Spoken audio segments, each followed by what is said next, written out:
Hello बच्चों, कैसे हो आप लोग? अच्छे होंगे बेटा। बेटा मैं आपको पढ़ा रही थी 12th क्लास यूपी बोर्ड के लिए चैप्टर श्रद्धा और मनु। ठीक है, जयशंकर प्रसाद जी का चैप्टर श्रद्धा और मनु। इसके मैं 2 पार्ट आपको पहले ही करा चुकी हूँ। ठीक है बेटा, तो आज मैं लेके आई हूँ आपके लिए 3rd पार्ट। ठीक है बेटा, आज मैं आपका ये चैप्टर कंप्लीट करा दूँगी। तो देखते हैं इसे। पहले बेटा आप वो जो मैं 2 पार्ट करा चुकी हूँ उसे देख लोगे, उसके बाद इसे देखोगे। ठीक है, तभी आपको समझ में आएगा। तो देखते हैं। कहा आगंतुक ने सस्नेह, कहा आगंतुक ने सस्नेह, अरे तुम इतने हुए अधीर। हार बैठे जीवन का दाव, हार बैठे जीवन का दाव, जीतते मर कर जिसको वीर। तपन नहीं केवल जीवन सत्य करण, यह क्षणिक दीन अवसाद। तरल आकांक्षा से है भरा, सो रहा आशा का आह्लाद। देख लेते हैं बेटा इसे एक बार। कहा आगंतुक ने सस्नेह, उसी समय जो आगंतुक व्यक्ति कौन था? श्रद्धा। उसी समय जो आगंतुक व्यक्ति जो श्रद्धा थी, श्रद्धा ने स्नेह पूर्वक कहा। क्या कहा? अरे तुम इतने हुए अधीर, अरे हे मानव तुम इतने अधीर क्यों होते हो। श्रद्धा जो आगंतुक व्यक्ति जो श्रद्धा थी, उसने श्रद्धा ने स्नेह पूर्वक मनु से कहा। क्या कहा? अरे तुम इतने अधीर क्यों होते हो। हार बैठे जीवन का दाव, क्या तुम जीवन का कोई दाव हार बैठे हो जो तुम इतना धैर्य खो चुके हो। जीतते मर कर जिसको वीर, और तुम इतना धैर्य खो बैठे हो, इतने निराश हो रहे हो, जबकि जो पराक्रमी जिसको वीर, जो वीर पुरुष होते हैं, जो पराक्रमी पुरुष होते हैं, वो मरने के बाद भी जीतते हैं। मरने के बाद भी वो अपने उद्देश्य के लिए जीतते हैं। ठीक है। तप नहीं केवल जीवन सत्य करुण, यह क्षणिक दीन अवसाद। तप नहीं, तप नहीं केवल जीवन सत्य, तप नहीं केवल तपस्या ही नहीं, अपितु जीवन ही सत्य है। तपस्या ही नहीं, केवल तपस्या ही नहीं, जीवन ही सत्य है। करुण यह क्षणिक दीन अवसाद, करुण करुणा और दीनता का जो यह अवसाद कहेंगे बेटा दुख के लिए। करुणा और दीनता का जो दुख है वो कैसा है? क्षणिक है, क्षण मात्र के लिए है।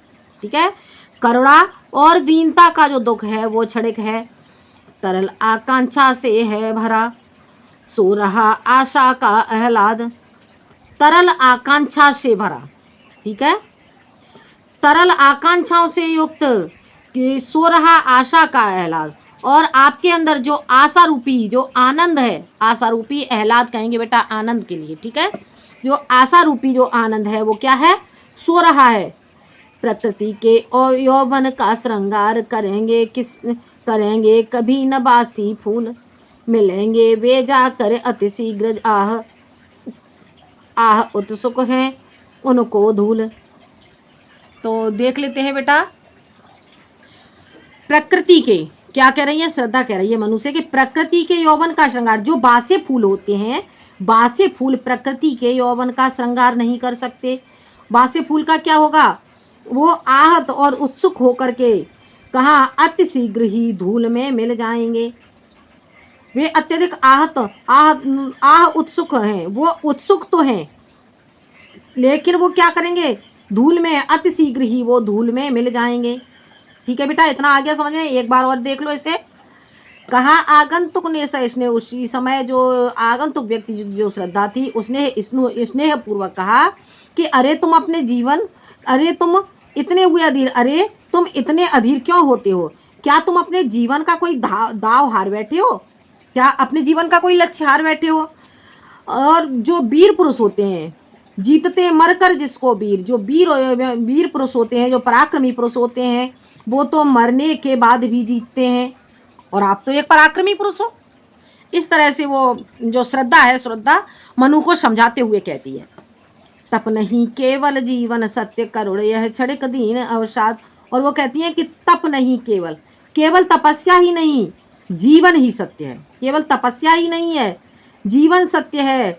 करुण, जो करुणा और जो दीनता का जो दुख है वो क्या है? क्षणिक है। ठीक है, जो करुणा और दीनता का जो दुख है वो क्षणिक है। तरल आकांक्षा से है भरा, सो रहा आशा का आह्लाद।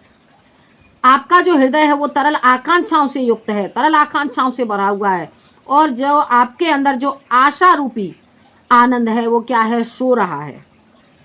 ठीक है बेटा। प्रकृति के यौवन का श्रृंगार करेंगे कभी ना बासी फूल। और वो कहती हैं कि जो बासी फूल होते हैं, जो बासे फूल होते हैं वो कभी भी प्रकृति के श्रृंगार को नहीं करेंगे, प्रकृति के सौंदर्य को नहीं बढ़ाते हैं। वो क्या होते हैं, वो उत्सुक तो होते हैं परंतु वो शीघ्र ही, अति शीघ्र ही धूल में मिल जाते हैं। ठीक है बेटा, इतना समझ में आ गया। अब आगे देखते हैं।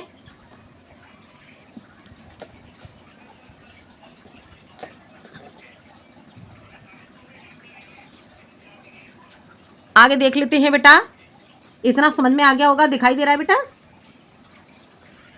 एक तुम यह विस्तृत भूखंड, प्रकृति वैभव से भरा अमंद, कर्म का भोग, भोग का कर्म, यही जड़ का चेतन आनंद। अकेले तुम कैसे असहाय यजन कर सकते, तुच्छ विचार तपस्वी आकर्षण से हीन कर सके नहीं, कर सके नहीं आत्म विस्तार। देखो क्या कहती हैं श्रद्धा, यहाँ पे कह रही हैं एक तुम यह विस्तृत भूखंड, एक तुम हो और यह विस्तृत विशाल भूखंड पृथ्वी के टुकड़े पर। ठीक है, और यह पृथ्वी का, यह विशाल पृथ्वी का टुकड़ा, प्रकृति वैभव से भरा अमन। और जो पृथ्वी का टुकड़ा, एक तुम हो और एक यह जो पृथ्वी का टुकड़ा है, जो विशाल पृथ्वी का टुकड़ा है, यह प्रकृति के वैभव से, प्रकृति रूपी संपत्ति से भरा हुआ आनंदित हो रहा है। कर्म का भोग, भोग का कर्म, यही जड़ का चेतन आनंद। कर्म का भोग, जो हम कर्म करते हैं, कर्म का भोग और भोग का कर्म, यही इस संसार में क्या है, जड़ और चेतन आनंद को देने वाला है। अकेले तुम कैसे असहाय यजन कर सकते, तुच्छ विचार। और वो कहती हैं कि हे मनु से कहती हैं कि तुच्छ विचार, तुम थोड़ा सा विचार करके देखो, तुम अकेले कैसे असहाय, तुम अकेले असहाय कैसे यजन कर सकते। यजन का अर्थ हो गया यज्ञ कार्य को कैसे कर सकते हो। वो कहती हैं कि तुम अकेले यज्ञ कार्य को कैसे कर सकते हो, तुच्छ विचार, थोड़ा सा विचार करके देखो। हे तपस्वी आकर्षण से हीन कर सके नहीं आत्मविस्तार। हे तपस्वी तुम आकर्षण से हीन होकर के क्या आत्म विस्तार नहीं कर सकते हो। ठीक है बेटा, आगे इतना समझ में, एक बार फिर से देख लेते हैं।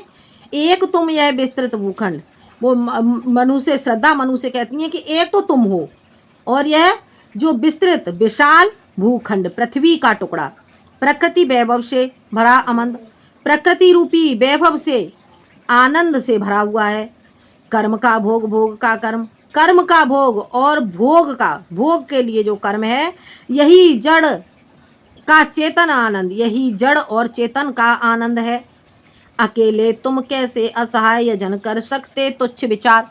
श्रद्धा कहती है कि तुम अकेले, तुम थोड़ा सा तुच्छ विचार, तुच्छ का अर्थ हो गया थोड़ा, विचार, थोड़ा सा विचार करके देखो, अकेले तुम कैसे असहाय रूप से यज्ञ के कार्य को कर सकते हो। अर्थात श्रद्धा कहना चाहती हैं कि अकेला पुरुष यज्ञ के कार्य को नहीं कर सकता है, क्योंकि यज्ञ को पूर्ण करने के लिए पुरुष को पत्नी की आवश्यकता होती है। ठीक है, तो यहाँ पे श्रद्धा कहती हैं कि तुम अकेले यज्ञ कार्य को नहीं कर सकते। हे तपस्वी आकर्षण से हीन, तुम आकर्षण से हीन हो रहे हो, कर सके नहीं आत्मविस्तार, क्या तुम अपना आत्मविस्तार नहीं कर सकते हो। ठीक है बेटा, इतना समझ में आ गया। आगे देखते हैं बेटा।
समर्पण लो सेवा का सार, सजल संतृप्ति का यह पतवार।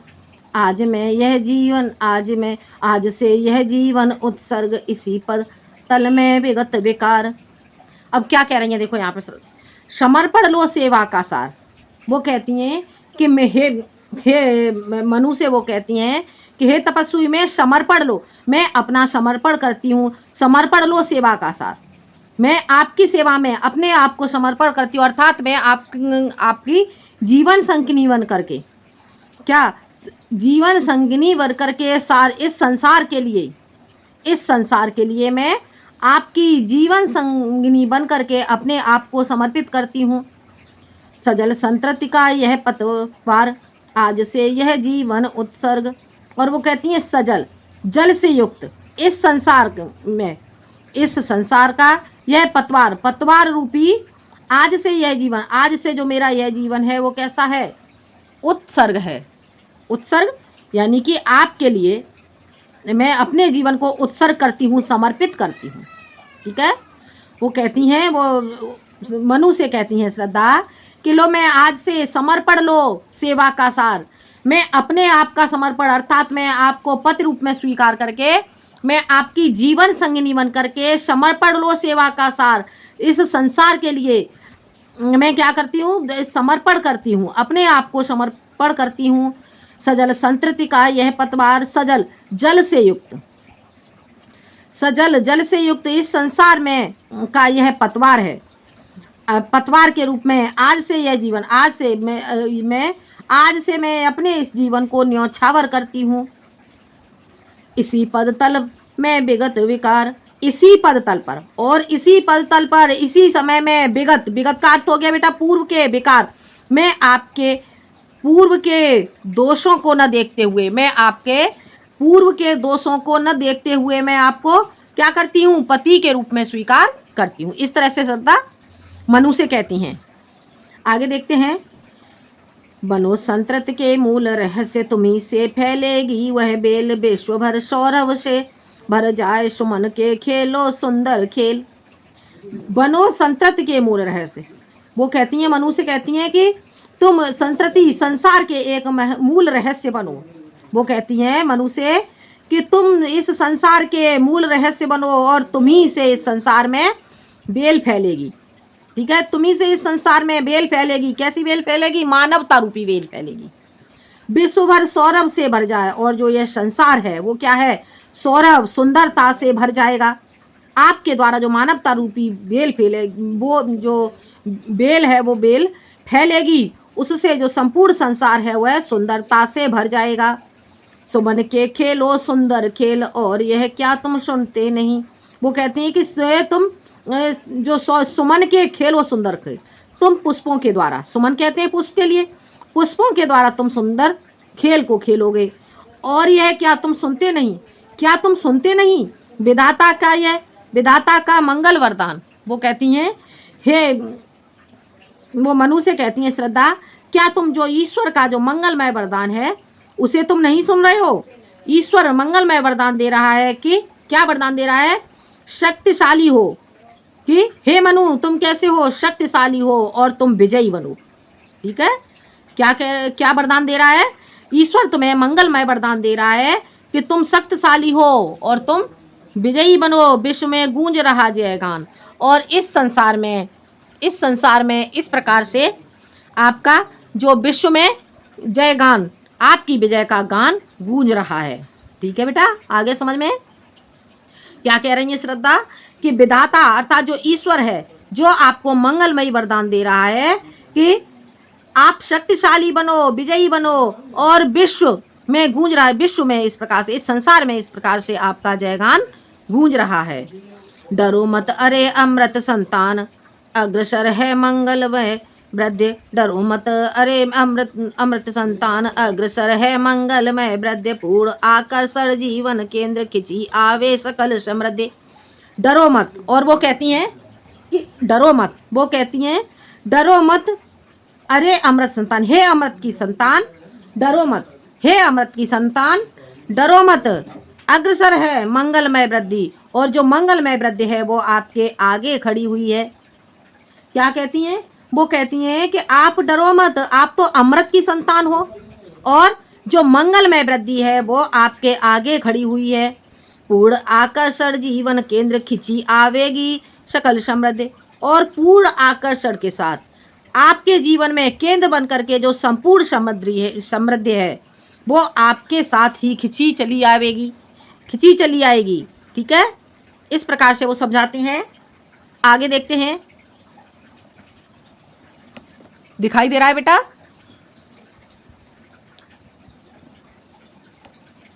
आगे देखते हैं बेटा। विधाता की कल्याणमयी सृष्टि, क्या कहती हैं यहाँ पे श्रद्धा कह रही हैं, विधाता की कल्याणी सृष्टि, विधाता की कल्याणी सृष्टि सफल हो इस भूतल पर पूर्ण पटे सागर बिखरे ग्रह पुंज और ज्वालामुखियां हो चूड़। विधाता की कल्याणी सृष्टि, विधाता की, ईश्वर की कल्याणमयी जो सृष्टि है वो सफल हो और इस भूतल पर पूर्ण रूप से, इस पृथ्वी तल पर पूर्ण रूप से पटे सागर, सागर पट जाएंगे, बिखरे ग्रह पुंज और जो ग्रह नक्षत्र हैं वो बिखर जाएंगे। ठीक है, वो कहती हैं, श्रद्धा मनुष्य कह रही हैं कि जब आप प्रयास करोगे तो विधाता की जो कल्याणमयी सृष्टि है सफल हो इस भूतल पर पूर्ण, तो तुम इस भूतल पर, पृथ्वी तल पर अवश्य पूर्ण रूप से सफल होगे। ईश्वर की कल्याणमयी सृष्टि में इस पृथ्वी तल पर आप अवश्य ही पूर्ण रूप से सफल हो जाएंगे। ठीक है, और वो कहती हैं पटे सागर, सागर पट जाएंगे, बिखरे ग्रह पुंज और जो ग्रह रूपी जो नक्षत्र हैं वो बिखर जाएंगे और ज्वालामुखियां हों चूड़, और जो ज्वालामुखियां हैं वो चूड़ हो जाएंगी। उन्हें चिनगारी सदृश सदर्प कुचलती रहे खड़ी सानंद, और उन्हें चिनगारी सदृश और उन्हें चिनगारी के समान सदर्प गर्भ के साथ, उन्हें चिनगारी के समान गर्भ के साथ कुचलती रहे खड़ी सानंद, जो मानवता होगी वो आनंद के साथ उसे कुचलती, खड़ी होकर के कुचलती रहेगी। ठीक है, इस प्रकार से वो समझाती हैं। आगे देखते हैं, आगे देख लेते हैं बेटा, इतना समझ में आ गया? आगे देखते हैं। आज से मानवता की कीर्त अनिल भूजल में रहे न बंद, आज से मानवता की कीर्त अनिल भूजल में रहे न बंद। जलद के फूटे कितने उत्स, द्वीप कच्छप डूबे उतराए, किंतु वह खड़ी रहे दृढ़ मूर्त, अभ्युदय का कर रही उपाय। देखते हैं, आज से मानवता की कीर्ति, आज इस संसार, आज से इस संसार में मानवता की ही कीर्ति होगी। अग्नि पृथ्वी जल में रहे न बंद, और जो मानवता है वो अग्नि पृथ्वी और जल में बंद होकर के नहीं रहेगी। अग्नि के फूटे कितने स्रोत, जलद के, जलद अर्थात सागर के कितने ही स्रोत क्यों ना फूटे, द्वीप कछुए डूबेंगे और उतराएंगे। जो द्वीप होंगे और कछुए होंगे वो डूबेंगे और उतराएंगे, किंतु वह खड़ी रहे दृढ़ मूर्ति, और किंतु जो मानवता है वो दृढ़ मूर्ति के समान खड़ी रहेगी। ठीक है बेटा, देख लेते हैं जलद के फूटे कितने स्रोत। यहाँ पर वो कहती हैं कि जलद के, इस सागर के कितने भी स्रोत क्यों ना फूट जाएं, द्वीप कछुए डूबेंगे और उतराएंगे, परंतु जो मानवता होगी, किंतु जो मानवता होगी वो दृढ़ मूर्ति के समान खड़ी ही रहेगी, दृढ़ होकर के खड़ी रहेगी।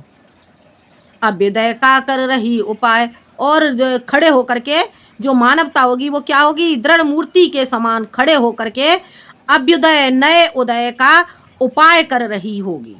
ठीक है, आगे बेटा समझ में, जो मानवता है, मानवता खड़े होकर के नए अभ्युदय का उपाय कर रही होगी। शक्ति के विद्युत कर जो व्यस्त, विकल बिखरे हैं हो निरुपाय, समन्वय उसका करे समस्त, विजयनी मानवता हो जाए। अभी वो यहाँ क्या कहती हैं, शक्ति के विद्युत जो व्यस्त, शक्ति के विद्युत कण, जो शक्ति के जो विद्युत रूपी कण होंगे वो क्या होंगे, व्यस्त हो जाएंगे। शक्ति के जो विद्युत रूपी कण होंगे वो व्यस्त हो जाएंगे। विकल बिखरे हैं हो निरुपाय, और जो वो व्याकुल होकर के वो क्या, निरुपाय, उपाय से रहित होकर के बिखर जाएंगे।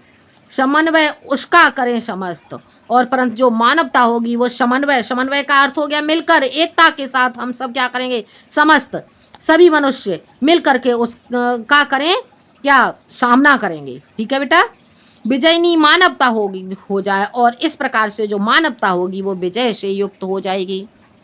आ गया बेटा समझ में? ये बेटा आपको समझ में आ गया होगा। तो ये था बेटा आपका जो श्रद्धा मनु का चैप्टर था, श्रद्धा और मनु का चैप्टर जय शंकर प्रसाद जी का। तो ये आपको बेटा समझ में आ गया होगा। आज ये चैप्टर आपका कंप्लीट होता है। ठीक है बेटा, आज के लिए इतना ही। अगले वीडियो में मैं आपके लिए नए टॉपिक के साथ लेकर के आऊँगी। तो आज के हाँ बेटा, इसमें मैं आपको एक चीज़ और बता देती हूँ बेटा। इसका जो संदर्भ है, संदर्भ आप लोग कर ही लोगे, और इसका प्रसंग भी आप लोग कर लोगे। ठीक है बेटा, इसमें काव्यगत सौंदर्य बेटा आपका आ जाएगा। इसमें आपका खड़ी बोली का प्रयोग किया गया है, शांत रस का प्रयोग किया गया है। ठीक है बेटा, खड़ी बोली का प्रयोग किया गया है, इसमें शांत रस का प्रयोग किया गया है, और श्रृंगार रस का प्रयोग किया गया है। ठीक है बेटा, खड़ी बोली, शांत रस और श्रृंगार रस का प्रयोग किया गया है।